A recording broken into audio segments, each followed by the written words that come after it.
সম্প্রতি Facebook অনেকজনকে content monetization টুলসটা দিয়েছেন। Content মনিটাইজেশনে অনেকভাবে আর্নিং করার সুযোগ আছে। লেখা থেকে, ছবি থেকে, ভিডিও থেকে তো হবেই, ইভেন স্টোরি থেকেও আর্নিং হয়। আগে যেটা ছিল যে লং ভিডিওর জন্য ইনস্ট্রিম অ্যাডস, তারপরে শর্ট ভিডিওর জন্য অ্যাডস অন রিলস, আবার পারফরমেন্স বোনাস এখন আর আলাদা আলাদা দেবে না।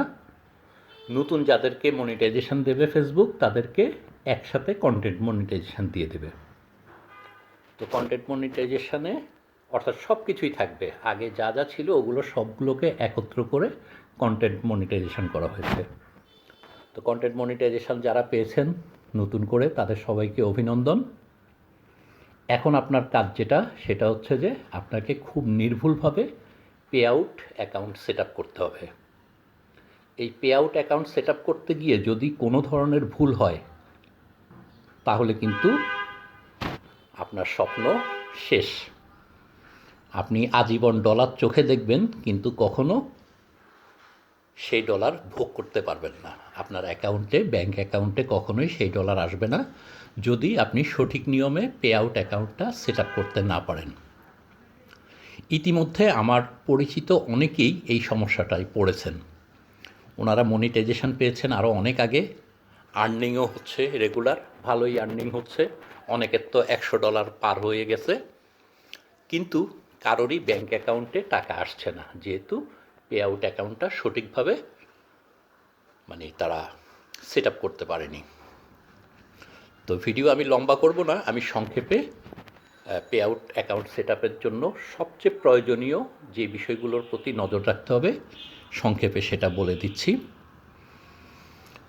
Pay out account set up করতে গিয়ে, অর্থাৎ আপনার কন্টেন্ট মনিটাইজেশনের সামনে যে সেট আপ অপশান, সেট আপটা লেখা আছে, সেই সেট আপে ঢুকে, এটা একেবারে নতুন যারা মনিটাইজেশন পেয়েছেন তাদের জন্যই বলছি। সেট আপে ঢোকার পরে আপনাকে প্রথমে আপনার পার্সোনাল ইনফরমেশান দিতে হবে, নাম, ঠিকানা, জন্ম তারিখ, এগুলো।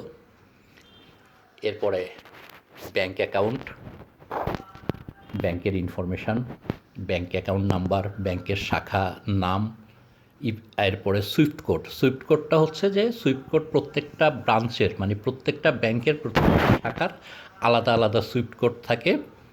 এটা আপনি যদি গুগলে সার্চ দেন তাহলে সুইফট কোডটা পেয়ে যাবেন। যেমন সাপোজ ধরেন আমার হচ্ছে সাউথ ইস্ট ব্যাংক উত্তরা শাখা, তো আমি যখন গুগলে লিখব যে south east bank Uttara branch Swift code, তখন আমাকে সাউথ ইস্ট ব্যাংকের উত্তরা শাখার সুইফট কোডটা গুগলে দেখাবে।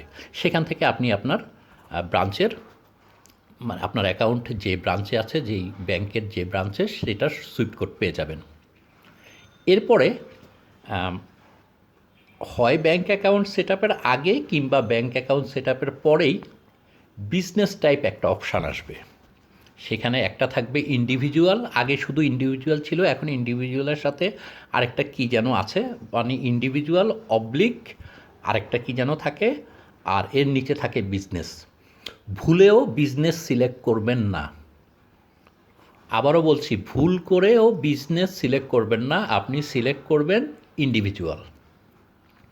যদি বিজনেস সিলেক্ট করেন তাহলে পরবর্তীতে সেট আপ শেষ করতে গিয়ে, সম্পূর্ণ করতে গিয়ে মারাত্মক ঝামেলার সম্মুখীন হয়ে যাবেন।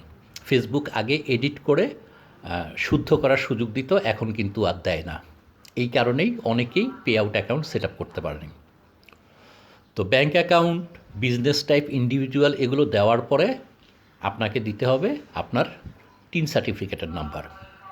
যাদের টিন সার্টিফিকেট অলরেডি করা আছে তাদের তো সমস্যা নেই, যাদের টিন সার্টিফিকেট করা নেই তারা অনলাইনে গিয়ে, অনলাইনে নিজেরাই ঘরে বসে নিজেরাই নিজের মোবাইল ফোন ইউজ করে বা কম্পিউটার ইউজ করে নিজেরাই টিন সার্টিফিকেট করে নিতে পারবেন এনবিআরের ওয়েবসাইটে ঢুকে।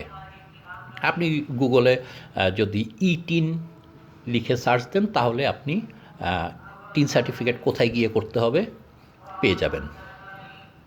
এরপরে যেটা করতে হবে সেটা হচ্ছে, অর্থাৎ টিন সার্টিফিকেট যদি আপনার হয়ে যায় বা টিন সার্টিফিকেট যদি থেকে থাকে, টিন নাম্বার পেয়ে যাওয়ার পরে আপনাকে সেই টিন নাম্বার উল্লেখ করতে হবে।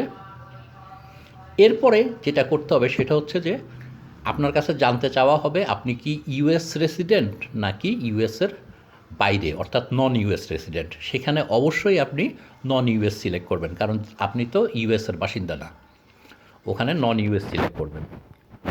তারপরে পর্যায়ক্রমে আপনাকে যখন নন ইউএস সিলেক্ট করে দেবেন তখন আর আপনাকে খুব একটা ঝামেলা করতে হবে না, জাস্ট একটু ভালো মতো ইনস্ট্রাকশনগুলো পড়লেই আপনি সেট আপটা কমপ্লিট করে ফেলতে পারবেন।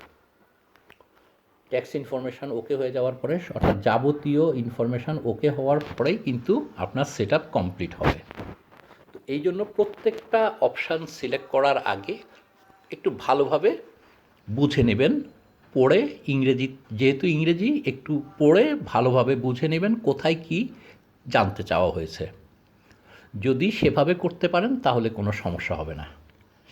আর সবচেয়ে ভালো হয় যদি আপনি অভিজ্ঞ কারো পরামর্শ নিয়ে পে আউট অ্যাকাউন্টটা সেট আপ করেন। ধরেন আপনার পাশে এমন কেউ আছে যিনি আগে থেকেই মনিটাইজেশন পেয়েছেন, আর্নিং করছেন, পে আউট অ্যাকাউন্ট সফলভাবে সেট আপ করেছেন, এই রকম কারোর সহযোগিতা নিয়ে যদি করতে পারেন তাহলে সবচেয়ে ভালো।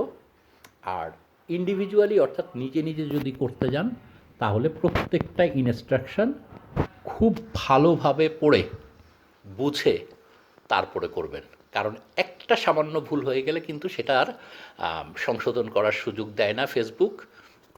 বিশেষ করে ওই যেটা বললাম শুরুতে, বিজনেস টাইপ অবশ্যই অবশ্যই অবশ্যই ইন্ডিভিজুয়াল সিলেক্ট করবেন। ভুলে যদি বিজনেস দিয়ে ফেলেন তাহলে কিন্তু পরবর্তীতে মারাত্মক সমস্যায় পড়ে যাবেন। এই রকম সমস্যায় পড়ে অনেকেই pay out account set up করতে পারছে না, কিন্তু ওদের আর্নিং হচ্ছে, কেউ কেউ $200-250 আর্নিং করে ফেলছে, কিন্তু $1 এখন পর্যন্ত তার ব্যাঙ্ক অ্যাকাউন্টে এসে পৌঁছায় নাই, কখনো পৌঁছাবেও না যতক্ষণ পর্যন্ত না ওই pay out account set up সঠিকভাবে সম্পন্ন না হবে।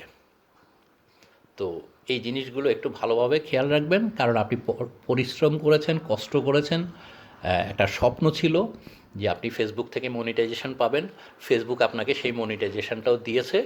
এখন এই সামান্য ছোট্ট ভুলের কারণে যেন আপনার সেই স্বপ্ন ধূলিসাৎ না হয়ে যায়, নষ্ট হয়ে না যায়, সেই জিনিসটা খেয়াল রাখবেন। শুভকামনা রইল সবার জন্য, ভালো থাকবেন।